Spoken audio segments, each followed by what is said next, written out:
बिस्मिल्लाहिर्रहमानिर्रहीम। अस्सलाम वालेकुम। हमीद नकीबी आपकी खिदमत में हाजिर है। जापान पाकिस्तान से गाड़ियाँ क्यों मंगवा रहा है, असल कहानी क्या है?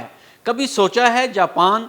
जी हाँ, गाड़ियों का बादशाह जापान, वो पाकिस्तान से हुंडा गाड़ियाँ ख़रीद रहा है।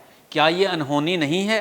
क्या हम गाड़ी एक्सपोर्ट करने के काबिल हो गए हैं? क्या वाकई ये सच है या सिर्फ खबरों का गेम? ये खबर आज हर सोशल मीडिया पर छाई हुई है। पाकिस्तान ने जापान को 38 होंडा कारें एक्सपोर्ट कर दी हैं।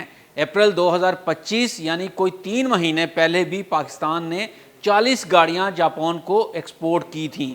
लेकिन सवाल ये है कि जापान को हमारी गाड़ियों की क्या ज़रूरत पड़ गई? कहीं ऐसा तो नहीं कि जापानी मार्केट में कोई बहुत बड़ा गैप आ गया हो?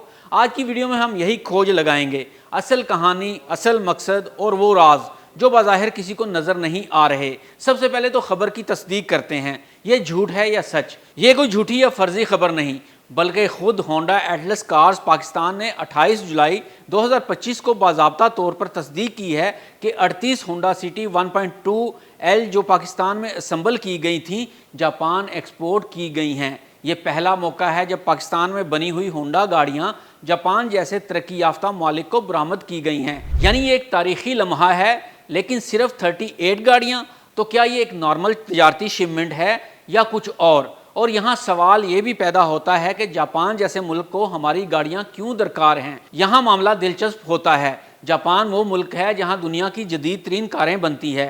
Toyota, Nissan, Suzuki, Mazda, Lexus और ख़ुद होंडा। तो फिर हमसे एक पुराना मॉडल होंडा सिटी 1.2 एल क्यों मंगवा रहे हैं? यहाँ 4 बड़े अवामिल सामने आते हैं। पहले नंबर पर जान लें कि ये मॉडल जापान में बंद हो चुका है, यानी होंडा सिटी अब जापान में दस्तयाब नहीं है। लेकिन बाज़ कंपनीज, इदारे या तालीमी इंस्टीट्यूट टेस्टिंग, कंपैरिजन या रिसर्च के लिए ऐसे मॉडल्स मंगवाते हैं। दूसरी बड़ी वजह cost saving and internal testing है। पाकिस्तान में असम्बल होने वाली गाड़ी सस्ती होती है। जापान में कुछ कंपनीज अपनी ही पुरानी प्रोडक्ट्स का परफॉर्मेंस टेस्ट करना चाहती हैं। तीसरी वजह है पायलट बैच, यानी सिर्फ आजमाइश के मकासद के लिए। ये 38 गाड़ियां हो सकता है आजमाइशी शिपमेंट हों, ताकि होंडा जापान ये जान सके कि क्या पाकिस्तान की असम्बली स्टैंडर्ड्स एक्सपोर्ट के काबिल हैं या नहीं। चौथी बड़ी वजह है कि जापान का सिंबॉलिक कदम। जापानी कंपनियां ये पैगाम दे रही हैं कि पाकिस्तान को भी आलमी ऑटो मार्केट में जगह दी जा सकती है। ये एक सिग्नल है इन्वेस्टर्स के लिए। तो यहाँ सवाल ये भी तो पैदा होता है कि जापान को ये गाड़ियाँ महंगी नहीं पड़ेंगी? इसका जवाब है नहीं, क्योंकि पाकिस्तान में लेबर सस्ती है और रॉ मटेरियल की कीमत भी कम है। पाकिस्तान में मुकम्मल गाड़ी नहीं बल्कि CKD यानी कम्प्लीटली नॉक डाउन यूनिट्स को असम्बल किया जाता है, इसलिए कॉस्ट मज़ीद कम हो जाती है। यहाँ एक और दिलचस्प अमर यह है कि जब कोई प्रोडक्ट रिसर्च या फिर बेंचमार्क के लिए शिपिंग की जाती है तो शिपिंग का खर्च भी बहुत कम रह जाता है। तो आइए जान लेते हैं कि इस एक्सपोर्ट की पाकिस्तान के लिए कितनी अहमियत है। ये हमारी ऑटो इंडस्ट्री के लिए पहला कदम है जो अब तक सिर्फ मुकामी मार्केट तक महदूद था।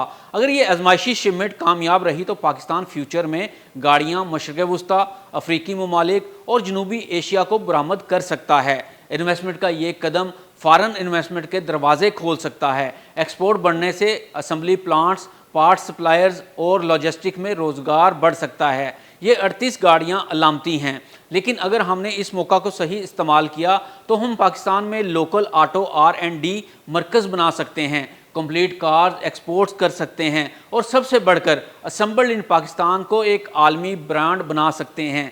क्या आप समझते हैं कि पाकिस्तान वाकई ऑटो एक्सपोर्ट हब बन सकता है? क्या जापान की एक गाड़ी मंगवाना महज एक तजारती मामला है या एक पैगाम है? कमेंट्स में अपनी राय ज़रूर दीजिएगा। और अगर आपको ये वीडियो पसंद आई हो तो लाइक करें, सब्सक्राइब और बेल आइकन दबाना ना भूलिए। हमीद नकीबी को इजाज़त दीजिए। अल्लाह हाफिज़।